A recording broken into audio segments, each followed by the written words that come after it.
Sergeant Ryan Carter awoke to a throbbing pain in his skull and the cold press of metal against his back. His senses returned in sharp bursts, an acrid scent of burnt circuitry, the distant hum of machinery and the dim, flickering lights overhead. He blinked rapidly, forcing his vision to adjust. The last thing he remembered was the firefight, his unit's desperate retreat, and the sudden blinding explosion that had swallowed everything. Now he was here, wherever here was. He pushed himself up, muscles aching, and scanned his surroundings. The walls were sleek, dark metal, lined with glowing red symbols that pulsed rhythmically. Overhead, mechanical arms hung motionless, their spindly appendages resembling skeletal fingers. This wasn't a battlefield, nor was it a detention cell, at least not one designed for humans. The sterile, industrial smell and precise architecture made it clear. This place was built by machines. Ryan inhaled deeply, steadying his nerves. He had been left behind. His team must have thought he was dead, or worse, there had been no time to retrieve him.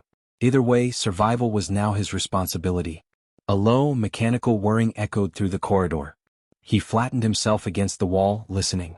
The sound grew closer, accompanied by the soft hiss of hydraulics. A patrolling drone. Ryan remained still, counting the seconds as it passed, a floating sphere of reinforced alloy, its central eye scanning the corridor in a rhythmic sweep. He exhaled once it was gone, his pulse steady but his mind racing. He needed to move. His boots barely made a sound against the metallic floor as he advanced. The facility stretched endlessly in all directions, corridors branching like a labyrinth. The architecture was precise and cold, as if designed for function rather than habitation. Every few meters, a thin strip of red light flickered along the walls, tracing his movement like a heartbeat. Ryan reached an intersection and paused. One direction led into darkness, the other to a faint glow of monitors in what seemed to be a control hub. He chose the latter. Information was power. If he could find a way to understand this place, he could find a way out. The control room was smaller than he expected, cluttered with inactive terminals and broken machinery. The remains of what appeared to be a robotic unit lay in a heap in the corner, its limbs twisted and sparking. Ryan knelt beside it, prying open a panel on its chest. Wires and circuits, some still active. He recognized none of the technology, but his instincts told him this thing had been disabled recently. Something else had damaged it. Before he could inspect further, a deep metallic groan reverberated through the walls. Ryan froze. It wasn't the sound of the facility shifting. This was deliberate, mechanical movement. Then he heard it. Heavy footsteps. He pressed himself against the nearest console, heart hammering in his chest. The footsteps were slow, measured. Whatever was coming wasn't in a hurry, it knew he was here. A shadow stretched across the corridor outside the control room, elongated and unnatural. Then came the shape itself. It was a machine, but unlike the drones, this one was humanoid. 8 feet tall, plated in dark alloy with glowing crimson lines coursing through its form like veins. Its head was featureless except for a single vertical slit, pulsing red. It stepped into the room with terrifying grace, its movements precise and unhurried. Ryan didn't wait. He grabbed a loose metal rod from the broken robot and hurled it at the console across the room. The impact sent a cascade of sparks into the air. The machine's head snapped toward the distraction and Ryan lunged. He moved low, aiming for the machine's legs, hoping to topple it. But before he could make contact, a powerful force sent him flying backward, his ribs erupting in pain as he collided with the wall. The machine hadn't even turned, just an unseen force slamming him like a wrecking ball. Ryan coughed, pain lancing through his chest. The machine advanced, methodical and unrelenting. Adrenaline surged through him. He scrambled to his feet, reaching for the only weapon available, the sparking core from the dismantled robot. It was small, unstable, but it was something. The machine raised its arm. Energy crackled in the air, preparing for another strike. Ryan didn't wait for it. He hurled the core at its chest. The impact was immediate.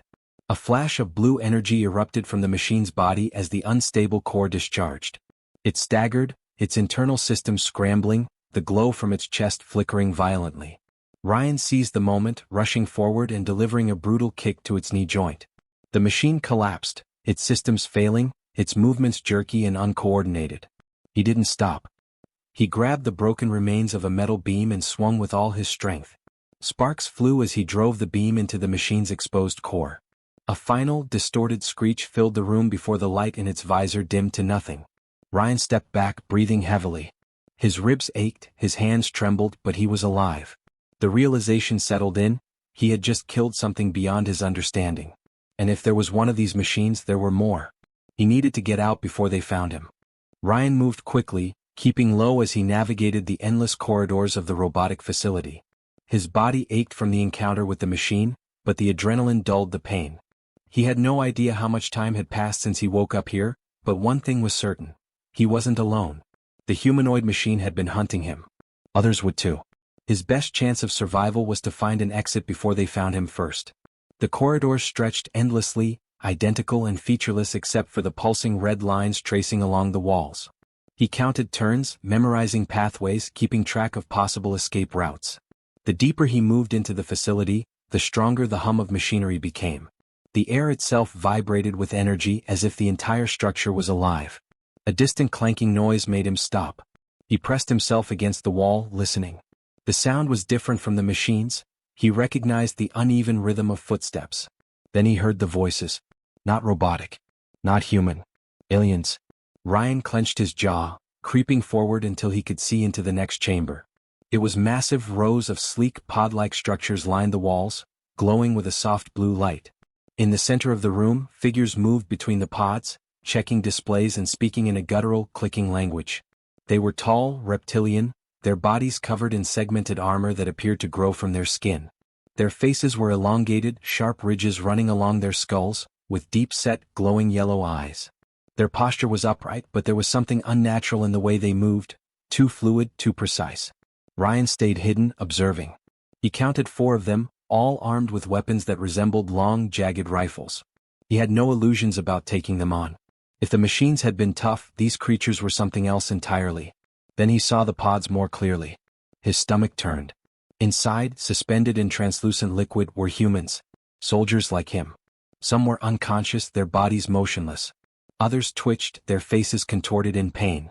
One of the aliens moved to a nearby control panel, tapping a sequence of commands. The liquid in one of the pods drained away, and the soldier inside convulsed before going still. Ryan gritted his teeth. Prisoners. Experiments. He had seen enough. He turned to leave, but the moment he shifted his weight, his boots scraped against the floor. The sound was barely more than a whisper, but it was enough. The nearest alien snapped its head toward the noise. Its yellow eyes locked onto his position. Ryan bolted. A screeching sound filled the air, followed by the rapid thud of heavy footsteps. He sprinted down the corridor, pushing his body beyond its limits. The facility was a blur of red-lit walls and twisting paths, but he didn't have time to think. He took sharp turns, diving through open doorways, trying to lose them. A warning shot exploded behind him, searing the metal wall inches from his head. The heat burned against his skin, but he kept moving. His mind raced, searching for options. He couldn't outrun them forever. Then he saw it, an open maintenance hatch leading downward. No time to hesitate. He dove inside, landing hard on a graded platform below. The impact sent pain lancing through his ribs, but he forced himself up and slammed the hatch shut above him. For a moment there was silence. Then the pounding footsteps stopped above. A guttural voice barked in order. Ryan held his breath. A loud clang echoed as something struck the hatch, but it didn't budge. They weren't following him. Not yet. Ryan exhaled, forcing himself to move. The tunnel was narrow, lined with thick cables that pulsed with energy. The hum of the facility was louder here, deeper, as if he was closer to its core. He followed the path, ignoring the fire in his muscles. The tunnel stretched into darkness, but there was nowhere else to go. Minutes passed, maybe longer. The heat increased, beads of sweat forming on his skin. He could hear something ahead, machinery working, heavy and rhythmic. Then the tunnel opened into another chamber. This one was different. The walls were lined with alien consoles, glowing with shifting symbols. The air was thick, charged with an energy he could feel in his bones. And in the center of the room, standing with his back to Ryan, was another alien. This one was taller than the others, his armor more elaborate, lined with sharp ridges and deep crimson patterns. He wasn't just a soldier. He was in command. Ryan didn't have time to hide. The alien turned as if sensing him, and their eyes met.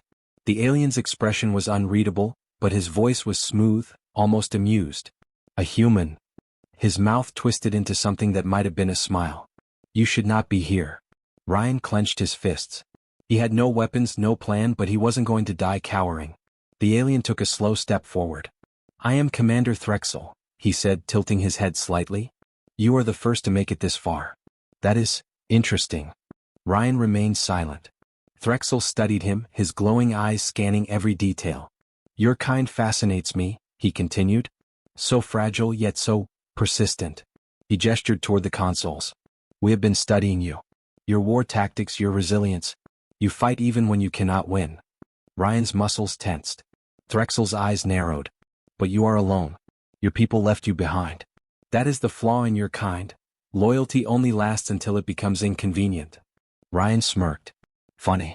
I was about to say the same about you. Threxal's smile faded. Then without warning he moved. Ryan barely had time to react before the alien struck, his speed impossible. A powerful blow sent Ryan crashing into the console behind him, pain exploding through his body. Before he could recover, Threxal grabbed him by the throat, lifting him effortlessly. You have spirit, Threxal said, tightening his grip. But you are not special. Ryan's vision blurred. He struggled, but the alien's strength was overwhelming. His lungs burned, his mind screamed for air. Then just as suddenly, Threxal released him. Ryan collapsed to the floor, gasping. You will not die yet, Threxal said. I have questions. And you will answer them. Before Ryan could move, something cold and metallic clamped around his wrists. Energy surged through his body, locking his muscles in place. His limbs refused to respond. Threxal loomed over him. Welcome to your new home, human. Ryan gritted his teeth as darkness closed in. Pain was the first thing Ryan felt when consciousness returned. A dull, throbbing ache spread through his body, his muscles heavy and unresponsive. The floor beneath him was cold metal, and the air carried the sterile tang of machinery. He forced his eyes open. Dim blue light illuminated the cell, a cramped space with smooth, seamless walls, no visible door and no obvious way out.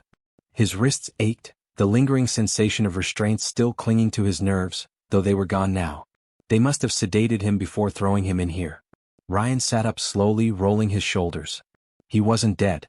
That meant they wanted something from him. Threxal had made that clear. A shuffling sound caught his attention. He wasn't alone. Two figures sat against the far wall, barely visible in the low light. They were human. One was older, his hair streaked with gray, his face gaunt with exhaustion. The other was younger, barely more than a kid, his eyes wide and hollow. Neither spoke. Ryan exhaled, pushing aside the immediate wave of questions. Names, ranks, stories, they didn't matter yet. What mattered was getting out. He stood, testing his balance, and approached the walls. Smooth, reinforced, no seams or panels to pry open. He pressed his hand against the surface, feeling for vibration. A faint hum ran beneath his fingers. The door, wherever it was locked by some kind of energy field. No physical mechanism to exploit. They took you alive, the older man finally said, his voice rough from disuse. That means they want to break you. Ryan turned. They can try. The man gave a short, humorless laugh. They will. And they don't fail often. Ryan studied him. How long have you been here? Long enough to know there's no way out. The man rested his head against the wall, eyes closing. You fight, they beat you down. You resist, they make you wish you hadn't. Eventually you stop fighting. Ryan glanced at the younger man. He hadn't spoken, hadn't moved much. He just stared at the floor. Ryan clenched his jaw. That's not happening. The older man smirked. Then you're either new, stupid, or both. Ryan ignored him and crouched by the floor, running his fingers along the edges where metal met metal. The cell was alien in design, but physics was universal. Heat, energy, force, everything had a breaking point. He just had to find it. A hiss filled the air. The energy in the walls flickered. Then the door, previously invisible, slid open without warning. Ryan tensed, expecting guards, but instead, a thin wisp of smoke drifted inside, curling along the floor like a phantom. A second later, alarms blared, the distant hum of machinery shifting in pitch. Something had changed. The older man opened his eyes, frowning. That's new. Ryan didn't hesitate. He surged forward, slipping through the open doorway before it could close. The corridor beyond was chaos. Lights flickered, casting jagged shadows across the walls. Automated defense turrets hung from the ceiling, their barrels twitching as if uncertain where to aim. A few Zyrrathian guards lay motionless on the floor, their armor scorched and broken. The scent of burning metal thickened the air. Someone had attacked this place. Ryan turned back. Move. The older man hesitated for only a second before pushing himself up. He grabbed the younger one by the arm, dragging him forward. They stumbled out of the cell, blinking against the flashing lights. Ryan scanned the corridor. Where do they take prisoners? The older man shook his head. Processing. Medical. Sometimes interrogation. Depends on what they want from you. Ryan's gut twisted. He had no doubt where Threxal had planned to take him. Another explosion rocked the facility. The walls trembled, a fine layer of dust trickling from the ceiling. The defense systems were failing, their once fluid movements jerky and confused. Whoever was attacking had done more than just blast their way inside. They had disrupted the facility's control systems. Ryan took the lead, moving fast. He didn't know the layout, but he relied on instinct, choosing paths that sloped upward. If this was a prison, then somewhere above was a hangar. A landing bay. A way out. They rounded a corner and nearly ran into a patrol. 3 Zyrrathian guards, their weapons raised, their armor reflecting the red emergency lights. Ryan moved before they could react. He grabbed the nearest one's rifle, twisting it aside as he drove his knee into the alien's abdomen. The Zyrrathian staggered, but its grip was like iron.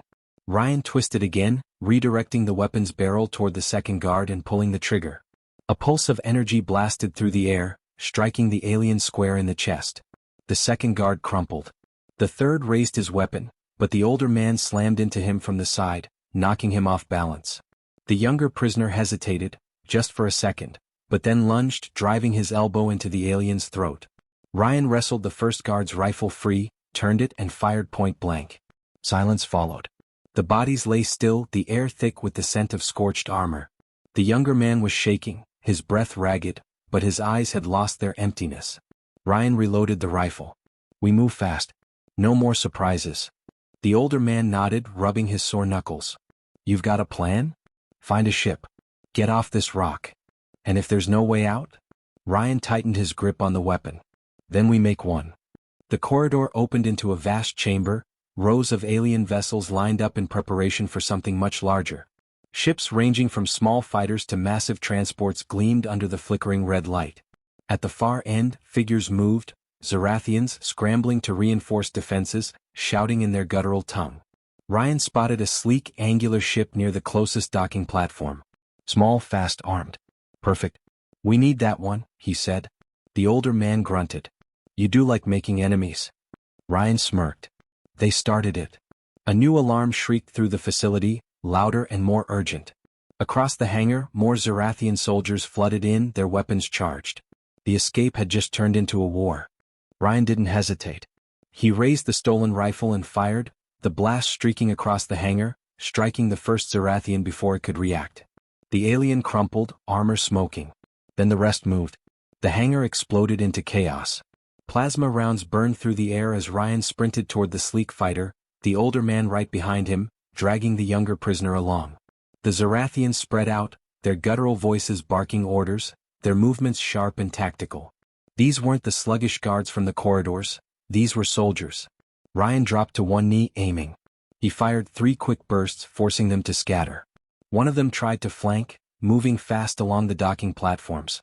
Ryan swung his rifle, tracking the movement, but the alien was already diving into cover behind a supply crate. Damn it. They were good. A warning shot seared past his shoulder, hot enough to burn the air. He twisted, firing blind as he ran.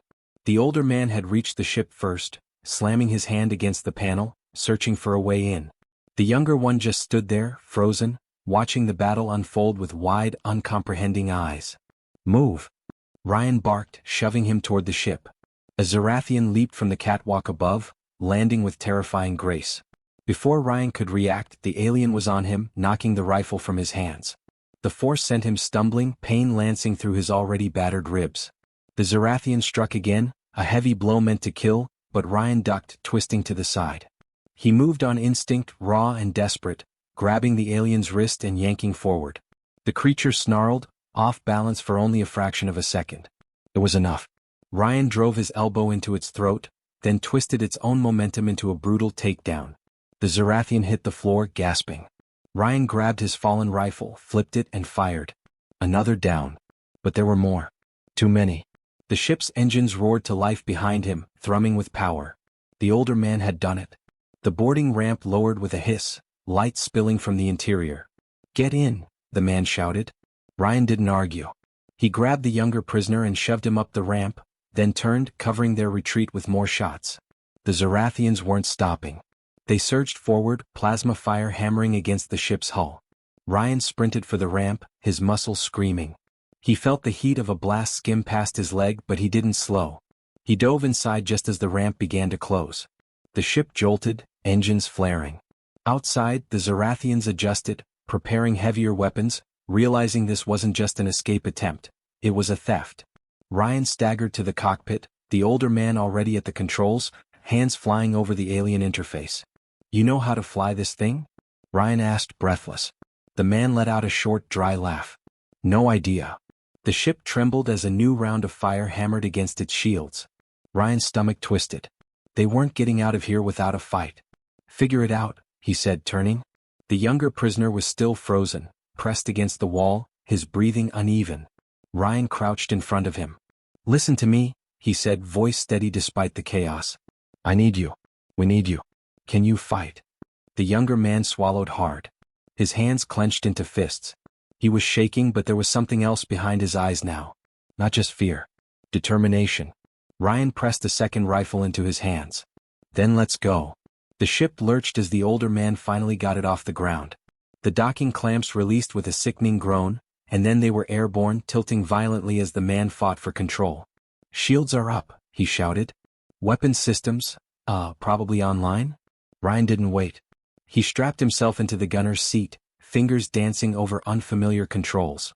The targeting system flickered to life, a sea of red blips marking the Zyrrathian forces scrambling below. They weren't running. They were locking onto them. Missiles. Ryan's heart pounded. He found the trigger system and squeezed. The ship's forward cannons roared, blue-white plasma streaking toward the ground. The first missile exploded mid-air, torn apart before it could reach them. The second kept coming. Ryan adjusted, exhaled, and fired again. The missile detonated just before impact, the shockwave rocking the ship. The older man whooped. "Not bad." Ryan didn't respond. More Zyrrathian ships were lifting off, sleek interceptors breaking free from their moorings. The fighter they had stolen was fast, but they were still outnumbered. The comm system crackled to life. A voice, deep and sharp, cut through the static. "Stand down." Ryan's blood ran cold. He knew that voice. Threxal. The Zyrrathian commander's tone was calm, almost amused. "You are outnumbered, human. Surrender, and I may yet let you live." Ryan stared at the incoming ships, his mind calculating odds. They weren't good. He pressed the comm button. "Yeah. You said that last time." Threxal chuckled. "And yet here you are. Running." Ryan's grip tightened on the controls. "Funny. I thought I was winning." Threxal didn't answer immediately. When he did, the amusement was gone. "This will not end the way you think it will." Ryan cut the connection. He didn't have time for threats. The first Zyrrathian interceptors reached them. They moved like predators, banking sharply, flanking them from both sides. Energy blasts hammered the shields, sending warning signals flashing across the controls. "Hold on," the older man shouted. The ship rolled violently, barely dodging an incoming missile. Ryan swore, adjusting his aim, leading his target, then fired. A direct hit. One of the interceptors spiraled, flames bursting from its engines before it vanished in an explosion. The others closed in, learning from the mistake. Ryan kept firing, but they were outmaneuvering him, their sleek crafts dipping in and out of his targeting range. More warning lights blared. Shields weakening. Too many. Then a new explosion rocked the hangar. But this time it wasn't them. The Zyrrathians were under attack. Ryan's eyes widened as another ship, larger, battle-worn, its hull bearing unfamiliar markings, descended through the chaos, weapons firing. Zyrrathian vessels scattered, caught off guard. A second later, the comm crackled again. A new voice. "Unknown vessel, you still breathing?" Ryan didn't know who they were. Didn't care. He grabbed the comm barely. "Then get moving. We'll cover you." The older man didn't need to be told twice. He yanked the controls, sending their ship into a sharp ascent, engines roaring. Ryan kept firing, covering their escape as the unknown ship engaged the Zyrrathians. Their stolen fighter shot through the open hangar doors, breaking free into the cold void of space. Stars stretched before them. Ryan exhaled. They had done it. The comm crackled again. "We've got a jump route ready. You coming or not?" Ryan glanced at the others. The older man, still gripping the controls like his life depended on it. The younger one breathing hard but steady, his rifle still clutched tight. Ryan turned back to the calm. Damn right we are. The stars blurred as they leapt into the unknown,